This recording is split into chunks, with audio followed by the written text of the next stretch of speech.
was nothing. Somehow, out of this nothing came everything. Out of this vibrant nothingness, matter, energy, space, time, consciousness, mind emerged, came out. How is it that something as unconscious as the matter of the brain can ever give rise to something as immaterial as an experience? If you want to see fear in a quantum physicist's eyes, just mention the words, the measurement problem. The measurement problem is this: an atom only appears in a particular place if you measure it. In other words, an atom is spread out all over the place until a conscious observer decides to look at it. So the act of measurement or observation creates the entire universe. Only conscious beings can be observers, then we're intimately hooked into the very existence of reality. Without us, there would just be this expanding superposition of possibilities with nothing definite ever actually happening. Out of millions and millions of blobs of energy and light, photons and electrons, they make up this imaginary three-dimensional solid world, which doesn't exist at all according to relativity or quantum mechanics. Anytime we attempt to look at particles beyond a certain level, the very act of observation changes things. And in addition, the more you look at individual particles, the more you realize that there is no such thing as one electron. An electron, or any elementary particle, exists only in relationship to other things, like other particles or the universe at large. This means that deeply enough, and you dive down into the nature of matter, everything we know about the everyday world dissolves. There are no objects anymore. There are only relationships. There's no locality anymore. There's no time anymore. The more you look at something in detail, in what we think of as solid matter, the less and less solid it begins to look. The only realities we know are the ones our brain manufactures. Our brain receives millions of signals every minute, and we organize them into holograms, which we project outside ourselves and call reality. Well, if the brain cortex, if it is also a hologram, then it's a three-dimensional hologram. If two-dimensional holograms reconstruct three-dimensional images, then, ergo, it follows that three-dimensional holograms reconstruct four-dimensional images. A hologram is a metaphor. It is how you take n dimensions of information and you bring them down into n-1 dimensions. It's a way of relating the paradoxes that we find in how to make a leap from this concept to that concept. The conceptual pigeonholes we use, words, to describe reality, are phenomena inside our head. They're not out there. And most of the time this is a philosophical quibble, but when you get down to quantum physics, and this is one of the reasons that Bohm came up with the holographic idea, it starts to have real effects. And one of those is it's been discovered that if you take two subatomic particles like electrons, in certain instances, when you do something to one, it will always affect the other, no matter how far apart they are.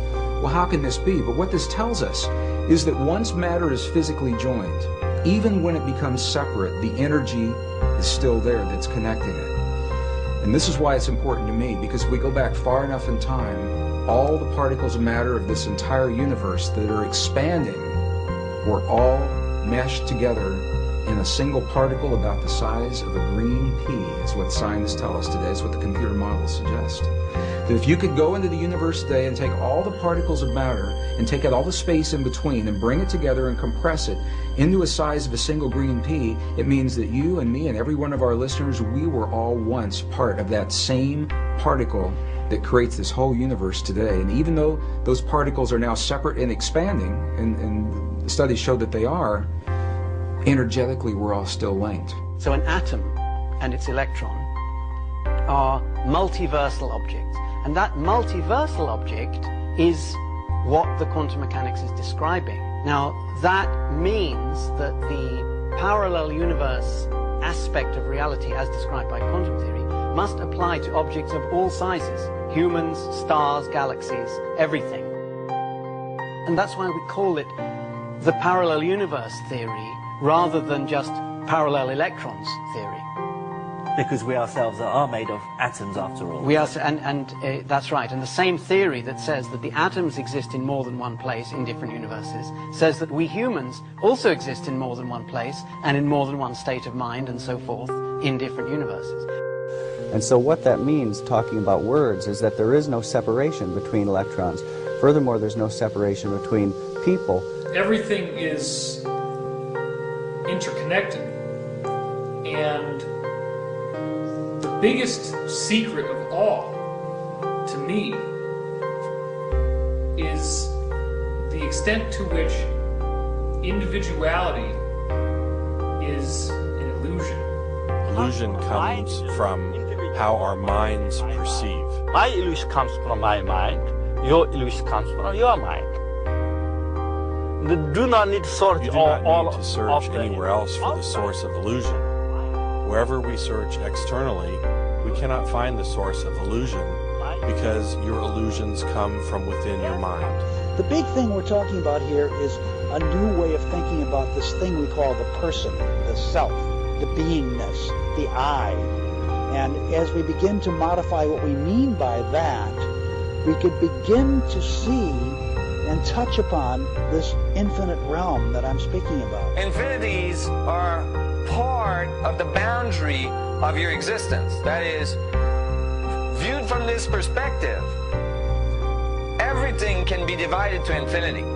If you've ever wondered why nuclear power is 1,000,000 times more powerful than chemical energy, it's because chemical energy results from the manipulation of atoms in a molecule. Nuclear energy results from the manipulation of nucleons in a nucleus. The super-unified scale, 1,000 million times smaller, is virtually infinite in its dynamism. If you're seeking the infinite, what instruments do you have to seek the infinite? Only sense organs, isn't it? So through your sense organs, if you're seeking the infinite, it is like wanting to go to moon with a bullock cart. Isn't it so? That is the plight of humanity right now. With a limited perception, they're trying to grasp that which is beyond. So we try to perceive at the ultimate level of reality, and we search for any kind of method. For example, new technology, atomic power, etc. But search as we might, we cannot perceive the ultimate level of reality using these mechanisms.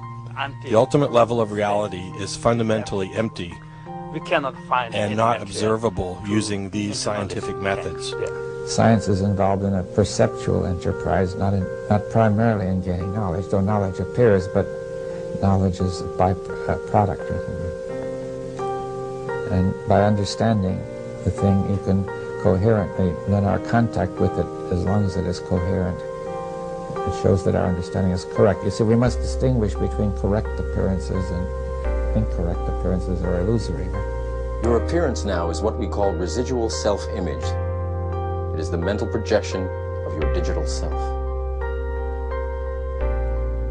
This isn't real. What is real? How do you define real? If you're talking about what you can feel, what you can smell, what you can taste and see, then real is simply electrical signals interpreted by your brain. Our brains take information in and sometimes give it form. It's not that the picture is out there, it's that we're getting data that we're turning into a picture according to our own belief systems and our own unconscious belief systems as well. We know what is going on is that light comes in through the eyes, hits the back of the retina, triggers electrochemical impulses which travel down nerve fibers to the back of the brain, where the brain very cleverly, in about 1/10 of a second, puts it all together and says, this is what it looks like out there. Well, you're creating your own reality tunnel. That doesn't mean you're creating reality. Out of reality, whatever that is, out of the infinite flux of energy, you're creating your own reality tunnel, and most people aren't aware of it. Most people aren't aware of it. All matter is merely energy condensed to a slow vibration. That we are all one consciousness experiencing itself subjectively. There is no such thing as death. Life is only a dream.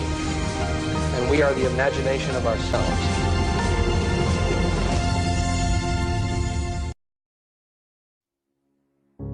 So the relationship between the organism and the environment is transactional.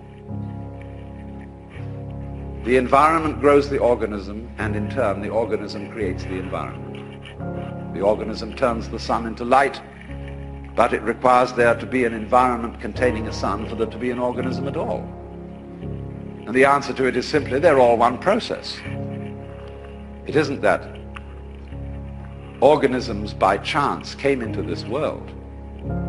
Put it rather that this world is the sort of environment which grows organisms. It was that way from the beginning. Just in the same way, the organisms may in time have arrived in the scene or out of the scene later than the beginning of the scene. But from the moment it went bang in the beginning, that's the way it started. Organisms like us sitting here, were involved in it. You see, look here, let's take the propagation of an electric current. Although in the development of any physical system, there may be billions of years between the creation of the most primitive form of energy and then the arrival of intelligent life.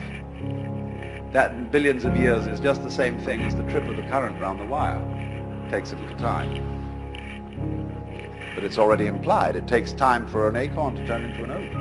But the oak is already implied in the acorn. So in any lump of rock floating about in space, there is implicit human intelligence. Sometime, somehow, somewhere. They all go together. So don't differentiate yourself and stand off against this and say, I am a living organism in a world made of a lot of dead junk, rocks and stuff. It all goes together. Those rocks are just as much you as your fingernails. You need rocks. What are you going to stand on? Our common sense has been rigged, you see, so that we feel strangers and aliens in this world. And this is terribly plausible, simply because it's what we're used to. That's the only reason. But when you really start questioning this, say, is that the way I have to assume life is?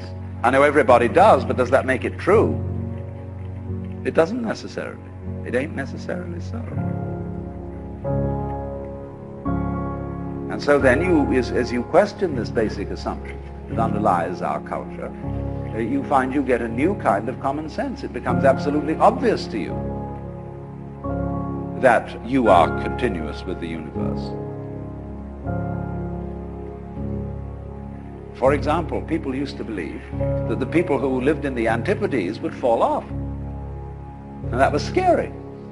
But then when somebody sailed around the world, and we all got used to it, and now we travel around in jet planes and everything, we have no problem about feeling that the Earth is globular. None whatever. We got used to it.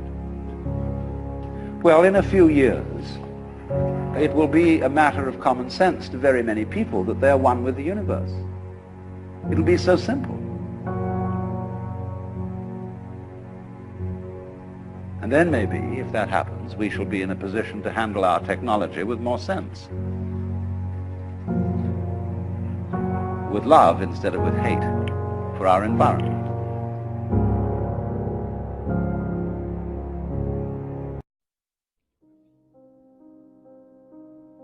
In this universe, there is one great energy, and we have no name for it. People have tried various names for it, like God, like Brahman, like Tao. But in the West, the word God has got so many funny associations attached to it that most of us are bored with it. When people say God the Father Almighty, millions and millions of blobs of energy and light, photons and electrons, they make up this imaginary three-dimensional solid world. which doesn't exist at all according to relativity or quantum mechanics. Anytime we attempt to look at particles beyond a certain level, the very act of observation changes things. And in addition, the more you look at individual particles, the more you realize that there is no such thing as one electron. An electron, or any elementary particle, exists only in relationship to other things, like other particles or the universe at large. This means that deeply enough, and you dive down into the nature of matter, everything we know about the everyday world dissolves. There are no objects anymore. There are only relationships. There's no locality anymore. There's no time anymore. The more you look at something in detail, in what we think of as solid matter, the less and less solid it begins. Measure it. In other words, an atom is spread out all over the place until a conscious observer decides to look at it. So the act of measurement or observation creates the entire universe. Only conscious beings can be observers, then we're intimately hooked into the very existence of reality. Without us, there would just be this expanding superposition of possibilities with nothing definite ever actually happening. Yes. Matter, energy, space, time, consciousness, mind emerged, came out. How is it that something as unconscious as the matter of the brain can ever give rise to something as immaterial as an experience? If you want to see fear in a quantum physicist's eyes, just mention the words, the measurement problem. The measurement problem is this: an atom only appears in a particular place if you